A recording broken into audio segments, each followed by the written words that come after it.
Wherever you go, whatever you do, throw a little at it. Omax, Vest and Briefs. Tamil ஜனம் நேயர்களுக்கு வணக்கம். மற்றொரு digital exclusive நிகழ்ச்சிக்கு உங்களை அன்புடன் வரவேற்கிறேன். நான் உங்கள் ஆனந்த் டி பிரசாத்.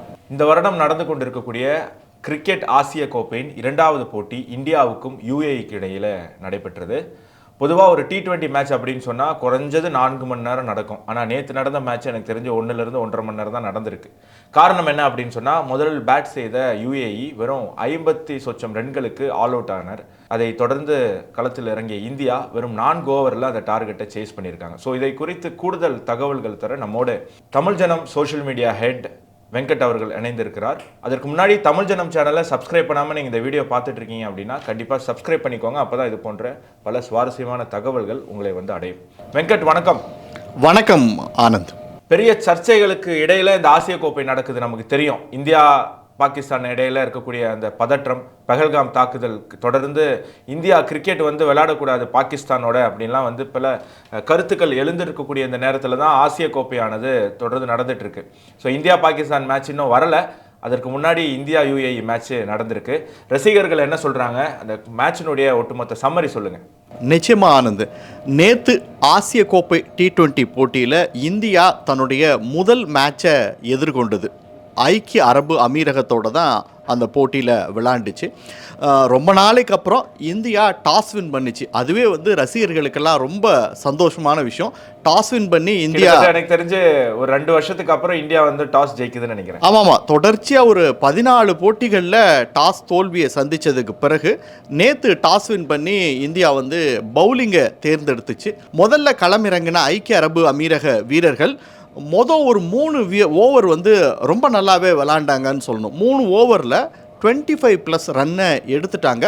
அதுவே பார்க்கும்போது ரசிகர்களுக்கு ஒரு சின்ன சஞ்சலம் ஏற்பட்டுச்சு. என்னடா இந்தியாவோட முதல் 3 ஓவர்னு சொல்லும்போது பும்ராலாம் போட்டிருப்பாரு இல்லையா? ஆமாம். அதாவது என்ன அப்படின்னா, இந்தியாவுடைய பவுலிங் ஸ்குவாடை பற்றி தெரியும். உலகத்தில் one of the best bowling squad. ஆமாம். ஆனால் ஒரு கத்துக்குட்டி நாடான ஐக்கிய அரபு அமீரகம் ஒரு 3 ஓவரில் 25+ ரன்னு எடுத்தோடனே அது வந்து ரசிகர்களுக்கு ஒரு சின்ன ஷாக்கிங்காக தான் இருந்தது. என்னடா நம்மளோட பவுலிங்கை இப்படி ஹேண்டில் பண்ணுறாங்க இவங்களே, இதுக்கு பிறகு நம்ம பாகிஸ்தான் கூட இலங்கையோட வங்கதேசத்தோடலாம் விளையாடணுமே, இந்திய பவுலர்களுடைய ஃபார்ம் எப்படி இருக்கும் அப்படின்ற ஒரு எதிர்பார்ப்பு இருந்தது. ஆனால் நினச்சது மாதிரியே கொஞ்ச நேரத்தில் வந்து நம்மளுடைய China man bowler Kuldeep Yadav உள்ளே வந்த உடனேயே போட்டியோட போக்கு கொஞ்சம் கொஞ்சமாக மாற ஆரம்பிச்சிருச்சு. கிட்டத்தட்ட 29 ரன்னுக்கு 2 விக்கெட் அப்படின்னு இருந்த ஐக்கிய அரபு அமீரகம் அணி அடுத்த 57 ரன்னில் பார்த்தீங்கன்னா 8 விக்கெட்டை இழந்துட்டாங்க. மொத்தமாக மேட்ச் வந்து ஒரு 13.1 ஓவரில் அவங்களோட பேட்டிங் முடிஞ்சு போச்சு. இன்னிங்ஸே முடிஞ்சுது. ஆமாம், இன்னிங்ஸே முடிஞ்சு போயிடுச்சு. அப்போ தான் வந்து ரசிகர்களுக்கெல்லாம் ஒரு பெரிய சந்தோஷம் வந்துச்சு. அப்பாடா, அந்த தி பெஸ்ட் டீமு ஒரு கத்துக்குட்டி டீமை எப்படி ஹேண்டில் பண்ணணுமோ அப்படி ஹேண்டில் பண்ணியிருக்காங்க அப்படின்னு. பேட்டிங்கும் அதே மாதிரி தான் இருந்தது. இந்தியாவுடைய ரிப்ளை அந்த 57 ரன்னை எடுத்துக்கிறதுக்கு ரொம்ப பெரிய டைமிங் எல்லாம் எடுத்துக்கல. ஒரு 4.3 பவர் பிளேக்குள்ளேயே முடிச்சிட்டாங்க. ஆமாம், பவர் பிளேக்குள்ளே மொத்தமாக ஒரு 4.3 ஓவர்லேயே வந்து மேட்சை முடிச்சிட்டாங்க. இந்தியா ஃபஸ்ட் பால்லையே 6 அடித்து ஆசிய கோப்பையில் தங்களுடைய பேட்டிங்கை வந்து தொடங்கி வச்சாங்க. அதை பார்த்தோன்னே கிரவுண்டில் இருக்க எல்லா ரசிகர்களுமே உற்சாகம் அடைஞ்சிட்டாங்க. ஒரு சைடு நமக்கு தெரியும் அபிஷேக் வந்து அடித்து ஆடக்கூடியவர்னு, இன்னொரு சைடு கில்லு வந்து நிதானமாக ஆடுவார்னு எதிர்பார்த்தா அவர் அபிஷேகை விட 2 மடங்கு அடித்து ஆட ஆரம்பிச்சிட்டார். 4.3 ஓவரில் மேட்சை முடிச்சுட்டு வீட்டுக்கு போயிட்டே இருந்தாங்க. இப்போது பாயிண்ட் டேபிளில் பார்த்தீங்கன்னா நம்ம +10.4 அப்படிங்கிற புள்ளியில் இருக்கும். இனிமேல் வரக்கூடிய மேட்ச்களில் இந்த பாயிண்ட் வந்து மிகப்பெரிய அளவில் இந்தியாவுக்கு ரொம்ப உதவியாக இருக்கும் ஆனந்த். நெட் ரன் ரேட் சொல்கிறீங்க? ஆமாம், நெட் ரன் ரேட்டு. இப்போ நேற்று நீங்கள் சொன்னீங்க முதல் 3 ஓவர் வந்து நல்லா அடிச்சு ஆடி இருக்காங்க யுஏஇ. ஸோ பிச்சு வந்து எனக்கு தெரிஞ்சு கொஞ்சம் ஸ்லோ பாலை வந்து ப்ரிஃபர் பண்ணுற பிச்சுன்னு நினைக்கிறேன். ஏன்னா விக்கெட் எடுத்தது பார்த்தீங்கன்னா சிவம் தூபேவும் குல்தீப் யாதவும். ஸோ ஸ்பின்னு அப்புறம் ஸ்லோ பால்ஸை தான் வந்து கொஞ்சம் அதை வந்து விக்கெட் வாங்கக்கூடிய ஒரு தன்மைக்கு அதை கொண்டு போயிருக்கு. ஆமாம், இனிமேல் வரக்கூடிய மேட்ச்களில் இந்தியாவிற்கு மிகப்பெரிய சவாலாக இருக்க போகிறது அங்கே நிலவக்கூடிய பனித்துளிக்கு தான். அதாவது மேட்ச் வந்து அங்கே அவங்க நாட்டு நேரப்படி 6 மணிக்கு ஆரம்பிக்குது.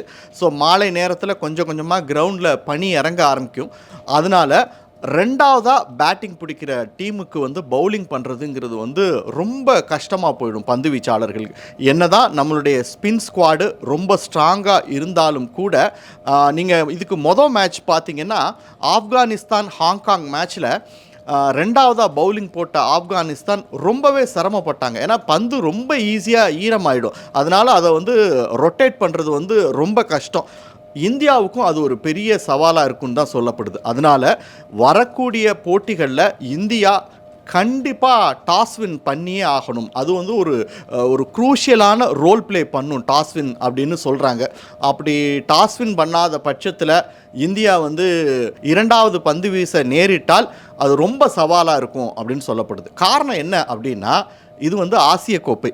இதில் இருக்கக்கூடிய டீம் எல்லாமே ஆசிய அணிகள். இவங்க எல்லாமே ஓரளவுக்கு ஒரே மாதிரியான பிச்சில் தான் விளாண்டுருப்பாங்க. ரொம்ப ஈஸியாக இவங்க எல்லாமே சுழற்பந்து வீச்சை எதிர்கொள்ளக்கூடியவர்கள். அதனால் ரெண்டாவதாக விளையாடும் பொழுது சேசிங்கில் பனி இந்தியாவிற்கு ஒரு கடினமான சூழலை ஏற்படுத்தலாம். அது மற்ற அணிகளுக்கு, குறிப்பாக நீங்கள் இலங்கை, வங்கதேசம், பாகிஸ்தான் இவங்களுக்கு ஒரு சாதகமான சூழலை ஏற்படுத்தலாம் அப்படின்னு சொல்லப்படுது. அதையெல்லாம் தாண்டி நீங்கள் இந்தியாவோட பேட்டிங் டெப்த்தை பார்த்தீங்க அப்படின்னா கிட்டத்தட்ட 8 பேர் வரைக்கும் பேட்ஸ்மேன் தான். ஏன்னா 2 ஆல்ரவுண்டர் இருக்காங்க. ஸோ அதனால் வந்து அதெல்லாம் தாண்டி இந்தியா ஆசிய கோப்பை வெல்லும் அப்படிங்கிறது தான் நிபுணர்கள், ரசிகர்களுடைய எதிர்பார்ப்பாக இருக்கு. ஆனந்த், ஸோ முக்கியமான பெரிய பெரிய டீமை மீட் பண்ணுறதுக்கு முன்னாடி ஒரு வார்ம் அப் மேட்ச் இந்தியாவானது நடத்தி முடிச்சிருக்காங்க அப்படின்னு நம்ம புரிஞ்சுக்கலாம்.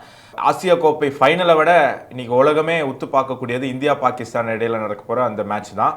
ஸோ நிறையா மக்களுக்கு அதில் எதிர்ப்பு இருந்தாலும் நம்ம வந்து ஒரு தீவிரவாத தாக்குதலை கடந்து அதற்கான பதிலடியை கொடுத்துட்டோம்.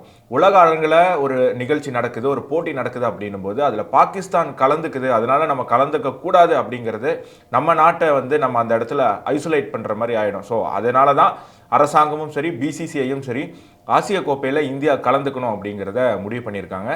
எனக்கு தெரிந்து ஒவ்வொரு இந்திய வீரரும் அந்த பாகிஸ்தானுக்கு எதிரான அந்த போட்டிக்காக காத்துக்கிட்டு இருப்பாங்க. எப்படி இராணுவ வீரர்கள் துப்பாக்கி தோட்டாக்கள் மூலமாகவும் பிரம்மோஸ் மூலமாகவும் அந்த பொறுக்கி நாடான பாகிஸ்தானுக்கு ஒரு பதிலடி கொடுத்ததோ, இந்திய கிரிக்கெட் வீரர்களும் பந்துகள் மூலமாகவும் மட்டைகள் மூலமாகவும் அவர்களுக்கு தக்க பதிலடி கொடுப்பார்கள் அப்படிங்கிற எதிர்பார்ப்புடன் மற்றொரு நிகழ்ச்சியில் சந்திப்போம். வெங்கட், தகவல்களுக்கு நன்றி. நன்றி.